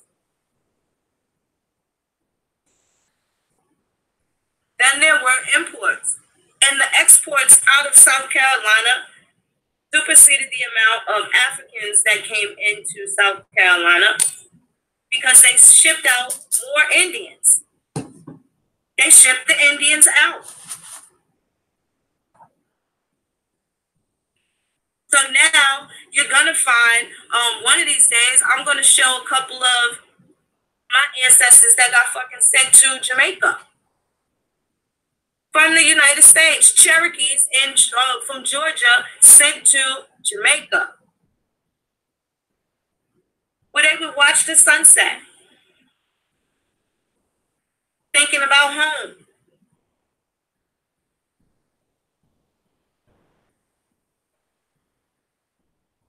Still to this day, the people of Liberia have been unable to get acclimated because that is not their people. It's always been understood. They have never let us get it confused. We were the only people that were fooled. We were the only ones that were confused and mixed skin folk and with kinfolk. Meanwhile, they have never, nor will they ever fully embrace the American as their own because they are not. Doesn't make them bad people. Doesn't make them horrible. They know better. It makes them interested in preserving their clan. It makes them interested in preserving their people. The same interest that they have in their people is the same interest that we should have in ours. But the Pan-African has gone very weary. They have become very, very disrespectful. They have shown themselves to be absolutely oblivious to a lot of this information, and they say that they are master scholars. They have become completely oblivious, to empathy towards our situation, specifically because they don't include themselves in our plight of us being tricked and our paper genocide and our post-traumatic stress disorders that we suffer from, which they do not, and they come from straight up war-torn countries. I'm talking bombs over Baghdad, getting eaten alive, cannibalism. Some of the things that they have seen, we have never seen over here in the worst decades of America for a person to grow up in. The heroin era, the crack era of the 70s and 80s, the poverty, the things that we have seen still do not add up to seeing whole families get slaughtered, chopped up with machetes, eaten, put on a damn barbecue grill, or however it is they do what they do over there. Taking your damn teeth out there, torture game was completely different than some of the shady shit that went on at Guantanamo Bay with the waterboarding and stuff. They don't come over here showing any signs of post-traumatic stress disorder from the things that they've seen over there. They don't show anything. They don't show any signs of that. Any signs of at all. If they do, somebody point them out in the chat.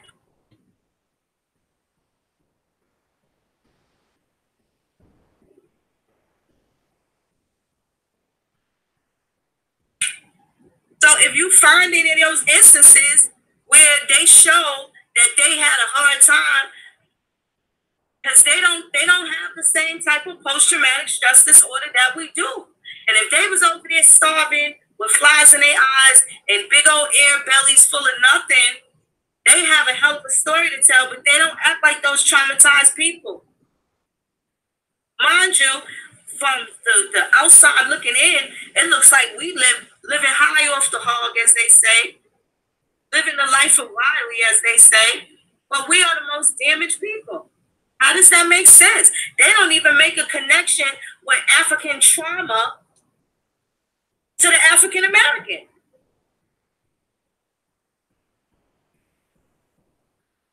And they've seen some seriously brutal shit. So even with all the wild stories that we've heard, we still got it pretty damn good.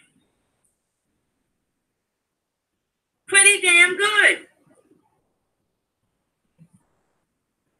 We got a whole bunch of problems, but the last thing a nigga in America gonna anticipate is going from one city to another and getting cooked on a goddamn barbecue grill with hyena and gorilla. It's not something we're gonna have to worry about.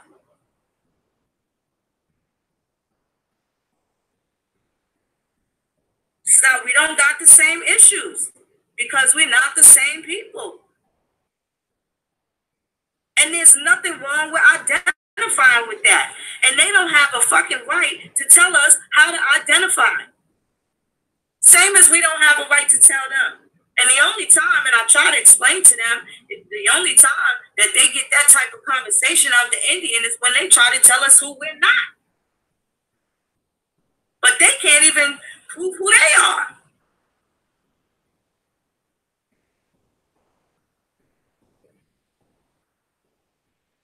So there's some shit that don't add up. Just some shit that don't add up. So I wanted y'all to see that. I've been holding on to that shit for a long time, just waiting for the right motherfucking pan fry to be like, here go your slave ships right here. They've yet to do it. They've yet to do it. They've yet to produce these manifests.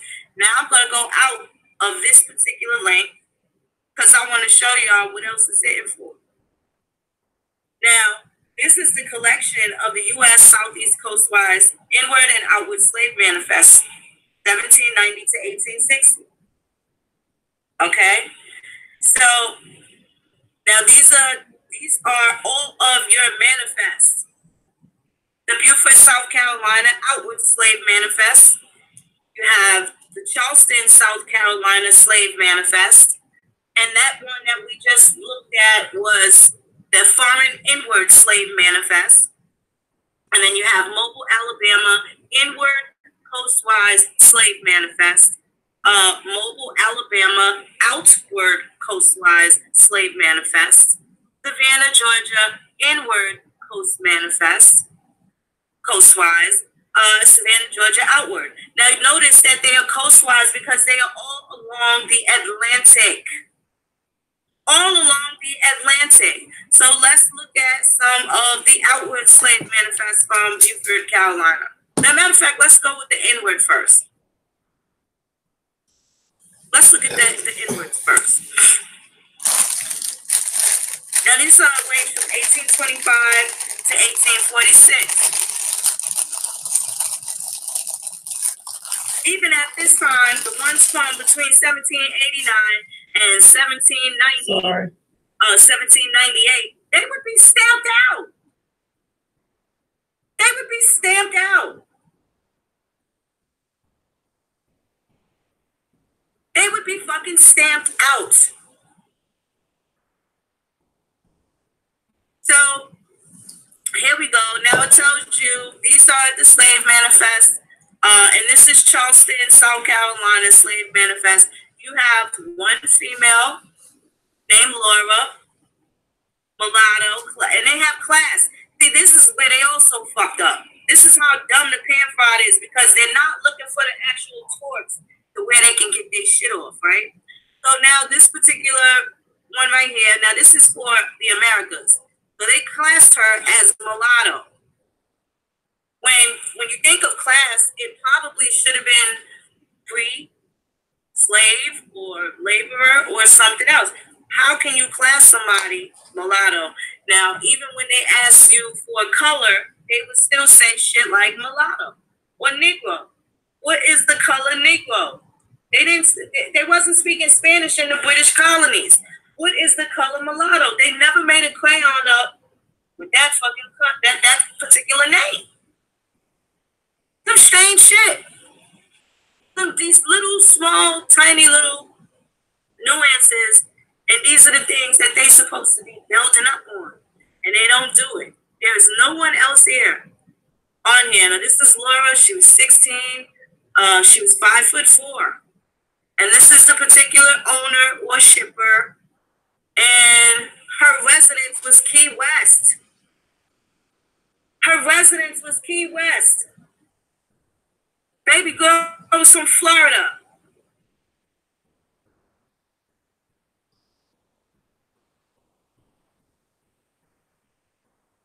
Bound from Key West for Charleston, South Carolina. This is the steamship Elizabeth Rollins. One 16-year-old baby. She was 5'4", and her name was Laura. Just one person, not thousands. Get another one. Also, Key West. District Port of Key West. Now, this right here, this is that same ship. Okay, that's the William Rollins again. Now, these are going to come with something else. So on the back of the paper, this is going to be the second part of the paper. Now, this is what they have to swear to. Now, this is important. I wanted y'all to see this. Okay? Even though they have this status of slave. Now, this is May 10th of 1855. What was happening in May 10th, in May of 1855? A whole lot of shit, but I can tell you what wasn't happening in 1855, and that's the importation of African slaves. There was no importation of African slaves after 1808, and they had to sign an oath and swear, and this would always be applied to their bill of lading, where someone actually had to put their signature and become responsible. So here it is, there's a male, and his name is Daniel. He was 40 years old, and his class was black. He was 5'6". So now he's also from Key West. And the owner or slash shipper was a man named William Curry. So check out these names. So how do we know somewhere down the line Daniel's name doesn't end up being Curry or the descendants? See, there's so many indicators and things that we're supposed to do to start tracking. But now, William Curry, if he was the particular slave owner, then somebody needs to be following the Currys that come out of Key West, Florida, and they may find some information on if there are any enslaved peoples. But again, this is how you get to the nitty gritty. This is how you get to the milk and cookies, the meat and potatoes of this situation, this delicate fucking situation.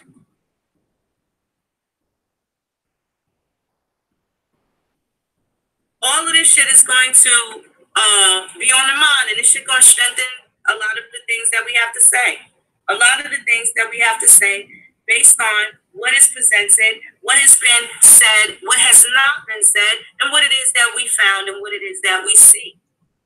And the declarations that we make thereof. Okay, this is also William Rollins.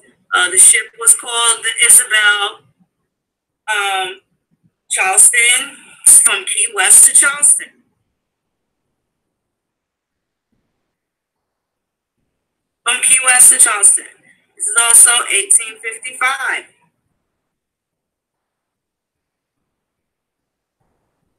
Okay, now here's one that has several more. And this is also the same steamship, Isabel, that's owned by William Rollins. So you have a 60-year-old Betsy, female. Her class was black. Then you have another, she was 5'6", and you have Jake, a male, 16 years old. He was 5 feet. His class was black.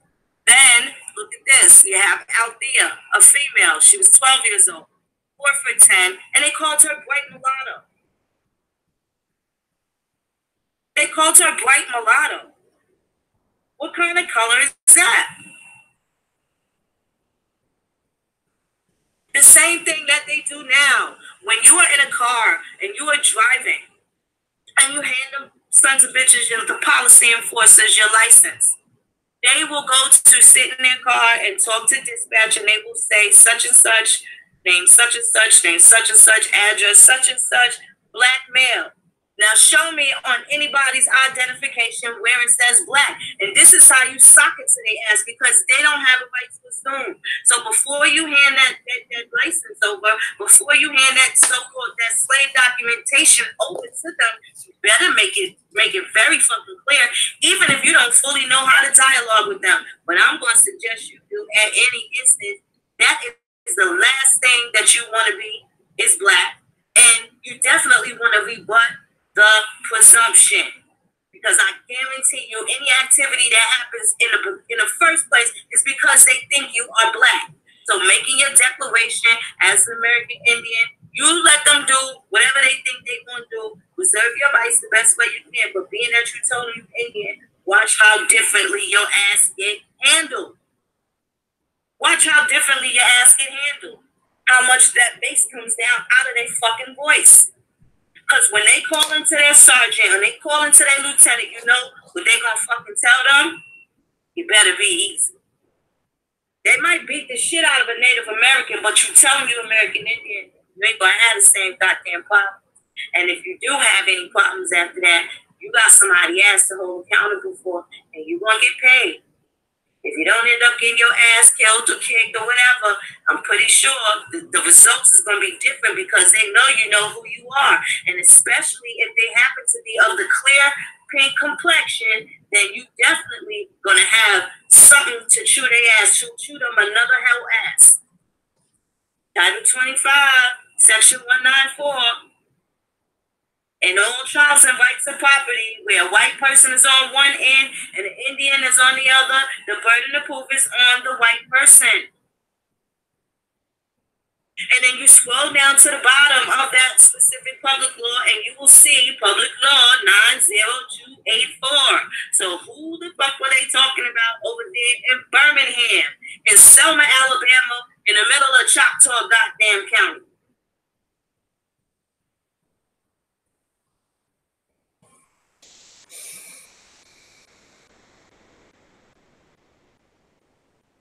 Key West, same route. It's always going to be the same route.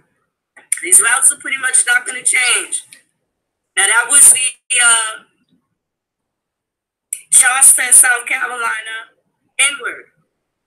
Let's look at the outward. See where they sent them. I didn't put any name in at all, so I'm just going to go right here. And these records are from 1826 to 1830, this particular portion of it, of these manifests. Pay attention to the years. Okay. Manifest of passengers, here's where they fuck up. Now pull out your Black's Law Dictionary and look up what a passenger is. I'm gonna stop right there. Manifest of passengers, this is where they gotta stop talking that shit. Hold on, I'm gonna stop this right here so I can pull this shit up. 1 second.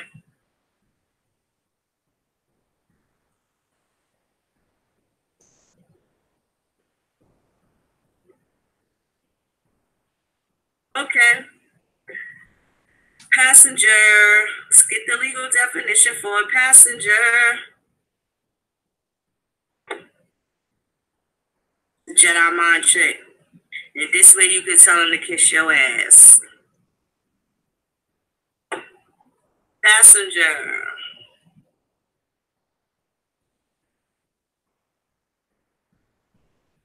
There you go. This is legal. This is from U.S. Legal. A passenger is a rider who has paid a fare on a train, bus, airline, taxi, ship, ferry, automobile, or other carrier in the business of transporting people for compensation. A passenger is owed a duty of care by such a carrier and does not have to prove negligence in order to recover damages if they are injured while being transported. A gratuitous passenger who pays no fare but is injured must prove the driver's negligence and lawsuit for damages. Okay? This is why when you in a car and you are traveling, don't get caught up in that driver shit. Don't get caught up with saying you're a passenger, because that's involuntarily making a statement saying that the person that just told the police they was traveling is really driving, because passengers are associated with driving. You are a guest in somebody's personal conveyor. Find the right words, not to contract yourself. But don't call yourself a passenger, because that means you paid somebody, and which does that? But that ends up making that traveler a driver, and he has now committed commercial activity, and you, unbeknownst to you, the so-called passenger, have now made a statement against him. Do you understand where I'm going with that? Do y'all understand where I'm going with that?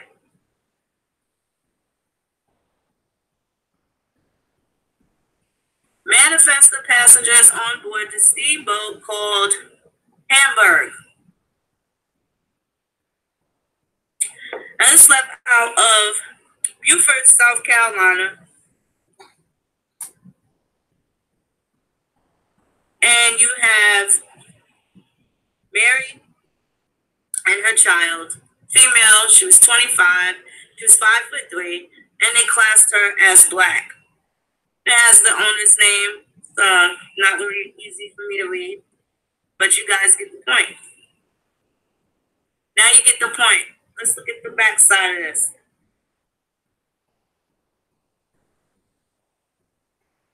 And this person, this is 1826. So this is what they all had to sign on the back, explaining what's a part of their cargo. To my knowledge and belief, there are, damn, that one's kind of hard to read.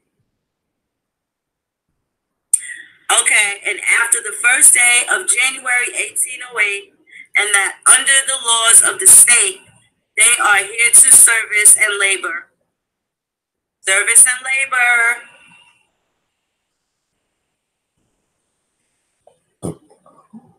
Service and labor. Commercial activity. This is commercial activity. Not be imported or brought into the United States. Foreign slaves are not to be imported or brought into the United States. They had to swear to this. This is what they had to swear to.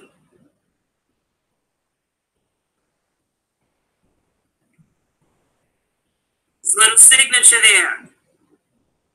So now, their descendants, their estate, there's no statute of limitations on discrimination. There's some things that there are no statute of limitations on.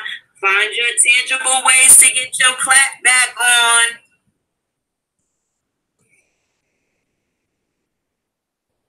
Don't get all technical and shit like that. Listen, an old ass lady a few years back, a decade or so back, bought a cup of coffee from McDonald's. She spilled the shit on her lap, and that got her $2 million.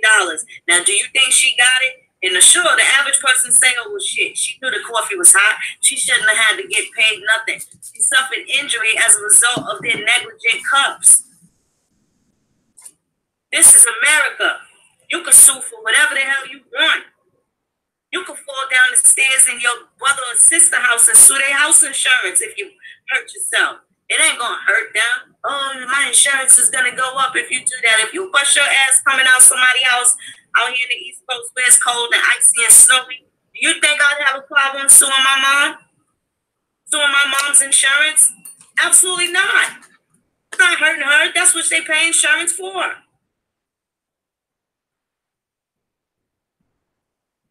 That's what they pay insurance for. Now you injured and you suffered the injury as a result. Shouldn't you be compensated? Well, shit, we looking at fucking inward and outward slave manifest right now. within the Americas. Shouldn't somebody be compensated? This is part of the post-traumatic stress disorder. Shouldn't somebody be compensated? Look at how they class them. They class them as black. That's defamation of character. That's a fucking tort. Shouldn't they be compensated for that? For being injured? Can't we prove that we were injured by being called these names?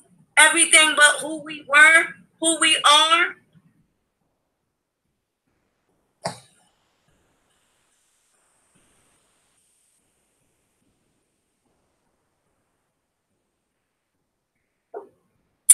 Tangible ways to get in, man.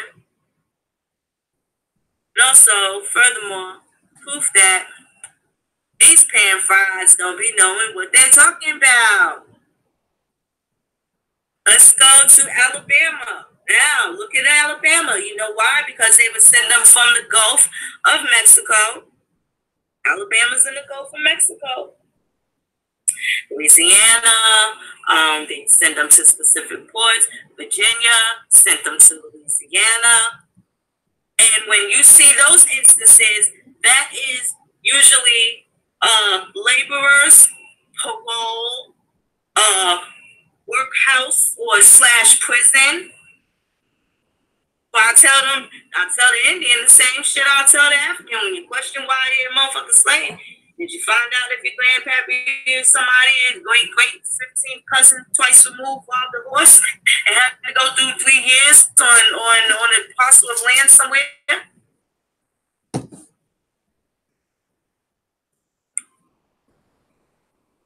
Gotta find out. Gotta get to the bottom of a thing. And you gotta use all your resources. District of Mississippi, Port of New Orleans. January 1821.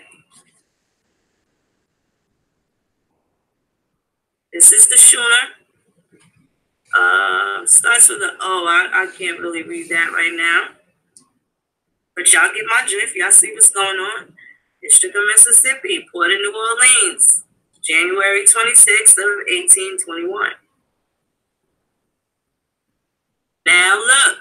Here we go again. Bang, bang, bang. Bang on the pan frods now. Bang on their ass. This person having this day made oath in manner directed in the 9th section of the Act of Congress passed the 2nd day of March 1807, prohibiting the importation of slaves into the United States. So there's no foreign slaves after 1808. Tell them, kill that noise. Don't even bring up that homicide shit. What did the judge say in the petition, in the dissertation that he gave? And what do they call it? The official opinion of the Supreme Court. What did that judge say? Hey, they was already free in Sierra Leone, so they had the right to kill for their freedom. To remain that way. Now, I'm also wondering, how was them motherfuckers able to communicate with John Quincy Adams? He was their lawyer. How was they able to communicate with John Adams from Sierra Leone? Were these the remnants of the Americans that had been sent there to colonize, and they were able to convey, hey, we were free fucking people, we go over here mind our business. These Portuguese motherfuckers came over here, and those people got stolen. And what did they do? They killed every fucking body on the boat except for a couple of people, thinking that they were going to go around and bring them to Sierra Leone. Or did they kill them because they damn sure didn't want to come back to America and be dealing with the shit that they was dealing with before they left? It ended up working out very favorably for them. But you never hear the pan fives talking about homicide in the sense of how those people were acquitted of multiple murders. So-called black man got acquitted for killing a bunch of white people, so-called free white people, right? Yeah, because the Supreme Court said they had a right to kill every motherfucking thing in sight just to remain free. How about that? So if the foreigners, so-called Sierra Leone, had a right, how come they had such a hard time with Nat Turner? How come they had such a hard time? Everybody on that team couldn't have been a slave. Was it because of the bad contracts? Was it because of the deals that they made that they never fulfilled? Motherfuckers got bad credit all the time anyway. I look quite often. Struggle be real, right? For some people. So, what do you think it was like back then? If a motherfucker borrow $1,000, you can't get it back. That means you, your wife, your children, y'all gonna work that $1,000 off. Now, what was $1,000 worth back in 1820 versus what it is now? A stack ain't nothing now. Niggas smoke that weed in less than a month. So, what is it that it was worth back then? Thousands and thousands of dollars. But being that they didn't know what the hell they was signing. All right, y'all. Peace and power to you. Please don't forget to go over and feel free to donate. Sign up for my Patreon. Shout out to my Patreon. And follow me on Instagram or Twitter. I had Twitter up here. It didn't make the cut, I guess. Oh, I am out of here. I am doing my hair. And I just gotta go, y'all. Peace.